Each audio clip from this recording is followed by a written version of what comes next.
Olá pessoal, na videoaula dessa semana apresentarei alguns métodos de medição e estimativa da vazão em cursos d'água. Na semana passada a gente viu a estimativa do escoamento superficial. Nessa semana a gente vai englobar toda a água que sobra do ciclo hidrológico lá no curso d'água e faremos então a apresentação de alguns métodos para medição e estimativa dessa vazão. Bom, a gente sabe que a vazão é esse volume de água que passa no curso d'água em um tempo. Então, se a gente conseguir, por exemplo, estimar a área desse curso d'água aqui e a velocidade com que essa água está passando, a gente consegue fazer a estimativa dessa vazão de um curso d'água. Portanto, algum dos métodos de medição nós temos aqui que vão estimar a área e a velocidade. Dentro desses que vão estimar a velocidade que estão passando aqui, nós temos os flutuadores, os molinetes hidrométricos, o método do ADCP, o método Doppler, que vai inclusive fazer a estimativa dessa área aqui, e alguns métodos que usam produtos químicos como traçadores e estruturas pré-dimensionadas. Cada um desses métodos pode ser utilizado em uma situação em particular que vai depender da vazão, da largura do rio, da profundidade, etc. Então nós temos aqui, como eu já disse, se a gente sabe, se a gente consegue estimar a área e a velocidade com que a água passa nesse curso d'água, a gente consegue estimar a vazão desse curso d'água. Só que a gente sabe que nós temos alguns problemas, como por exemplo, a velocidade do rio não é a mesma ao longo da seção transversal. Eu já estou respondendo essa pergunta. Qual seria então o ponto da seção transversal melhor para se fazer essa medição? Como que seria melhor determinar essa área da seção transversal? A partir dessas perguntas, indagações, que a gente começa a aula.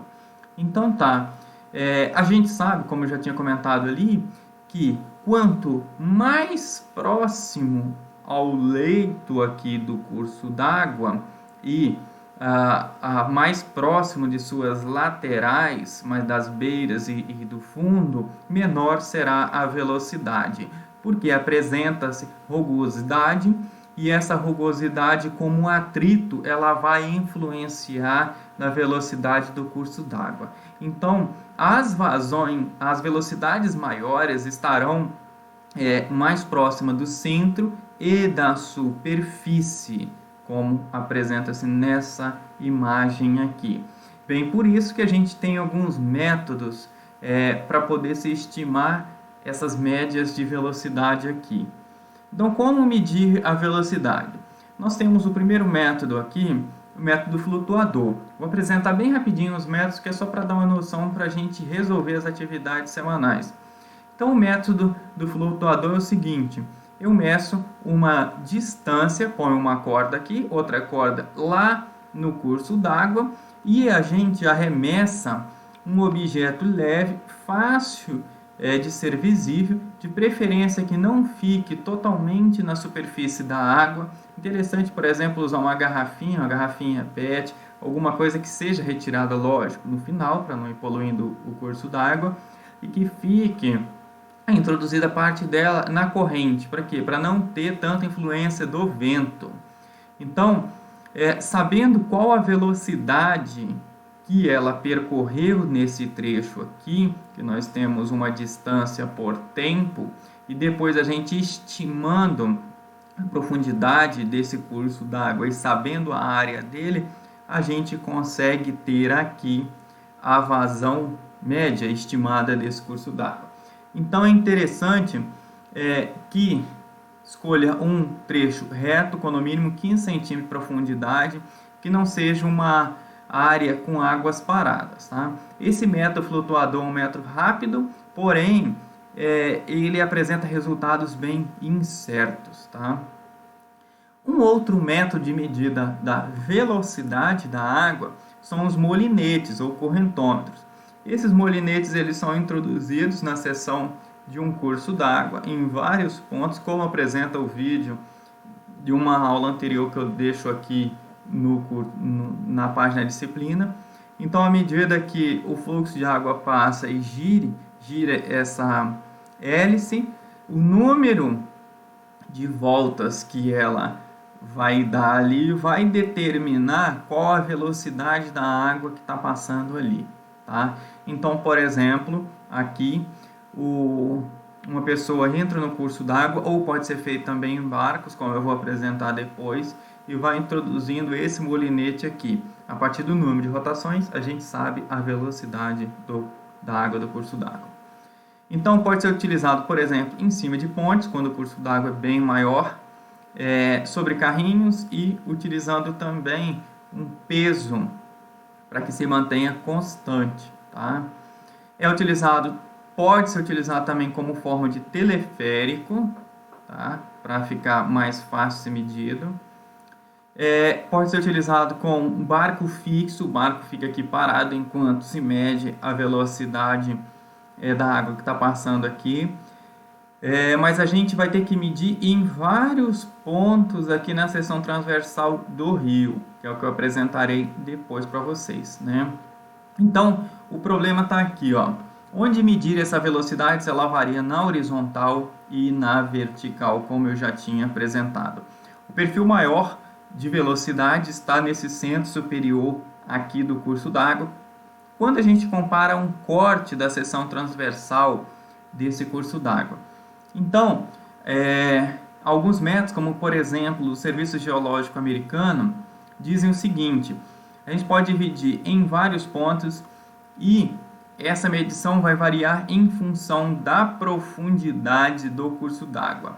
Aqui nós temos, por exemplo, mais esclarecido ainda, um trabalho de Santos et al., que diz o seguinte: cursos d'água com profundidade de 0,15 a 0,60 metros, você pode fazer um ponto só. Esse ponto ele ficará a 0,6 da profundidade, ou seja, 60% da profundidade.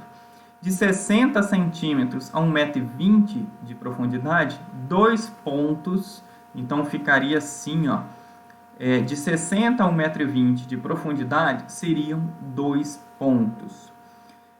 Um ponto ficaria a 0,2 e o outro a 0,8 da profundidade. Então, um ficaria a 20% e o outro a 80% aqui. Ó. Então, o curso d'água de 60 a 120 centímetros, ou de 60 ou de 0,6 a 1,2 metros, ficaria de 0,2 e outro a 0,8 da profundidade, como esse ponto F aqui.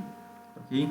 Então, por aí sucessivamente, quanto maior a profundidade do curso d'água, maior é o número de pontos que têm que ser colocados na seção de profundidade desse curso d'água.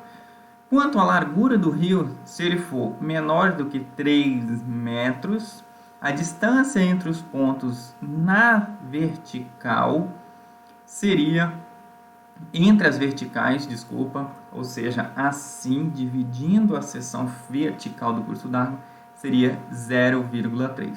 Então, um rio de 3 metros de largura teria 10 pontos medindo assim. Quer ver?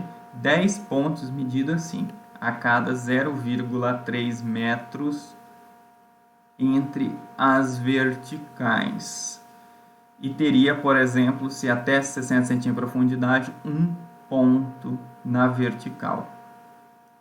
Então, ficaria dessa forma. Se o rio tivesse, por exemplo, até 3 metros de largura, a cada 0,3 teria uma medição aqui, numa distância aqui, 0,3, outro 0,3 desceria o molinete, aqui mais 0,3 o molinete, mais 0,3 o molinete e assim sucessivamente. E o número desses pontos aqui vai variar em função da profundidade. Se aqui estiver 60 centímetros de profundidade, vai ser um ponto só. Se aqui tiver de 60 a 1,20 m, 2 pontos. E a vazão do curso d'água ela será estimada conforme a média da velocidade dessa área aqui. Então, a medição da área ficaria dessa forma, que a gente vai pegar essa distância que foi medida aqui, uma média entre essa e essa aqui, vezes essa largura aqui. Nós teríamos, então, a área dessa seção aqui. Então, a medição da profundidade pode ser feita também, como eu já tinha comentado ali, com métodos que vão estimar essa profundidade aqui. Um deles é o método do ADCP, que é uma técnica Doppler, que ele é um método direto, pois ele mede a velocidade do fluxo a partir das partículas que estão passando. Então, ele joga uma frequência, ele emite uma frequência aqui, que vai fazer um sonar em toda a massa d'água, rastreando essas partículas que estão passando. Então, ele vai fazer uma leitura do fluxo de corrente que está passando aqui e da área. Esse método é muito utilizado em cursos d'água maiores e que não é possível fazer por outros métodos, né? Então, por exemplo, aqui o barco leva esse equipamento e aí ele vai fazer todo o rastreio dessas partículas na massa d'água, né? Então, é um método mais rápido, rende muito mais pontos, dado de velocidade em tempo real, cálculo automático da vazão. A desvantagem é que é um custo bem mais elevado. Então, ele vai fazer essa varredura das partículas que estão passando e teremos aqui, então, a medição já da vazão, uma vez que ele vai medir a área e estimar a área e a velocidade com que esse curso d'água está percorrendo aqui. Então, aqui, ó, o aparelho Doppler e o método convencional. Esse aqui é bem mais caro, mas muito mais preciso para cursos d'água grandes, né? Um outro também que eu já tinha citado é o método de traçadores. Muito utilizado são os métodos que vão algum condutor de eletricidade, como por exemplo soluções salinas, em que joga aqui, nesse caso foi utilizado só corante mesmo, e aí é medido ao longo do curso d'água. Uma vez que a gente sabe a vazão do traçador que foi lançada, a concentração inicial do traçador, nós teremos aqui, no outro lado dessa equação, a vazão do curso d'água, mais a vazão do produto que foi lançada e uma concentração após a diluição. Se eu meço a concentração inicial e a final, eu consigo estimar a vazão desse curso d'água. Por exemplo, aqui, a gente lança um traçador, a solução salina, nesse curso d'água, com uma condutividade específica, que a gente sabe que a condutividade ela é proporcional a concentrações de sais. Então, lançada aqui no curso d'água, a gente mede a condutividade do curso d'água e a gente mede no final também.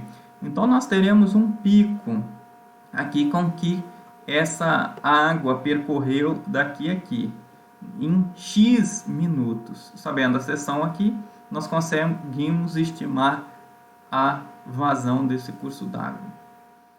Então, um outro também método bastante interessante e bem mais preciso são as estruturas pré-dimensionadas, por exemplo, as calhas e vertedores. No entanto, esses métodos são utilizados para curso d'água com vazão bem menores, nascentes, por exemplo. Por quê? Porque são estruturas pequenas, bem mais precisas, que possuem uma garganta aqui. À medida que essa água ela sobe nessa régua aqui, quanto maior a altura, sabendo de uma área pré-fixada, maior será a velocidade por área, a gente retoma lá no cálculo da vazão. Então, aqui também tem uma outra imagem que mostra um método que vai medir a altura dessa água. Um outro sistema aqui triangular, sistema retangular, e para cada um deles nós temos uma equação que calcula a lâmina d'água ali em função da largura e da altura com que essa água passa ali, quanto mais alto for o nível da água, maior será a vazão consequentemente, né? Então, um outro método também muito utilizado que a gente vê, nós temos esse método aqui na ponte de Iona, Batiba, se não me engano, tem também, é o método da curva-chave. Esse método justifica porque é mais fácil medir a vazão em função da altura da água, do nível da água que está passando ali. Então, é feito uma leitura da área aqui do curso d'água e à medida que que o nível da água vai aumentando, passando por essas estaquinhas aqui, ó, nível 0, nível de estiagem, aumenta aqui 1 metro, já começa na segunda estaquinha, então aqui seria 1 metro, 2 metros e tal, 3 metros, nível da água. À medida que essa régua linimétrica aqui vai apresentando resultados na leitura maiores serão as vazões lá. E aí, com o tempo, por ser um método bem demorado, bem oneroso, tem que ficar monitorando, à medida que aumenta o nível da água nessa estaquinha, aumenta-se também, consequentemente, a vazão, já que a área da seção do curso d'água é a mesma, né? Então, ajusta-se uma curva-chave para aquele determinado local. Um problema que a gente vê aí, que é com o passar do tempo, a seção desse curso d'água pode sofrer interferência, né? Pode sofrer construções, obstáculo, crescimento de vegetação ali, etc, né? Então, essas aqui são as réguas linimétricas. A ANA, o CPRM, continua monitorando em vários pontos por meio dessas réguas. Então, os linígrafos vão medir o nível desse curso d'água, faz um poço, conecta-se lá no nível do rio e vai funcionar com a curva-chave também, tá? Então, a curva-chave ela é se ajustada, como eu já tinha comentado aqui, para aquele tipo de rio. Então, nós teremos aqui uma vazão em função da cota. Só que é muito perigoso você extrapolar, porque à medida que um curso d'água ele aumenta, ele poderá invadir as suas laterais que antes não foram estimadas. Então, a extrapolação dessa curva-chave aqui é um método bem arriscado e bem perigoso, porque a gente não vai conseguir estimar de fato essa vazão que está passando ali. Então, aqui um outro exemplo de curva-chave, teve um ajuste até 90%. Estatisticamente, a gente pode falar que essa curva-chave ela responde aos dados cerca de 90%, mas nem sempre na prática a gente vai acertar 90% por causa de outras interferências que a gente já comentou. Então, para que saber da vazão que está passando ali? Para saber para vários projetos de irrigação, de abastecimento de água, de projetos de emergência para atender essa população, etc, né? Saber quanto de água existe para vazões, por exemplo, de outorga e esse tipo assim. Então, medição da vazão não é algo tão simples, tá? É algo extremamente complexo, algo extremamente oneroso, que vai depender muito da situação que você tem. Dentro desses métodos que eu apresentei, o que a gente já usou em campo é o método flutuador, para rios menores, para cálculo de vazão, para abastecimento de irrigação. Mais para frente eu vou deixar aí uma tarefa para vocês, apresentarei sobre ela, para cálculo da vazão com algum desses métodos. Obrigado.